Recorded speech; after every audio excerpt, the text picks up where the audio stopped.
Sa kapatagan ng simoy ng hangin ay kay tamis, sinasaliwan ang indayog ng palay at mais. Naroon ang puok na puno ng akit, sa Manuel bayan ko marikit.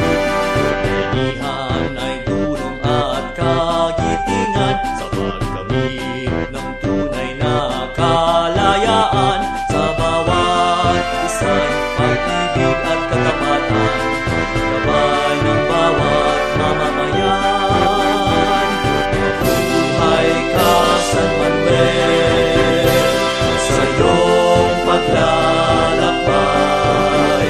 Buong puso kong paglilingkuran para sa ating kaunlaran.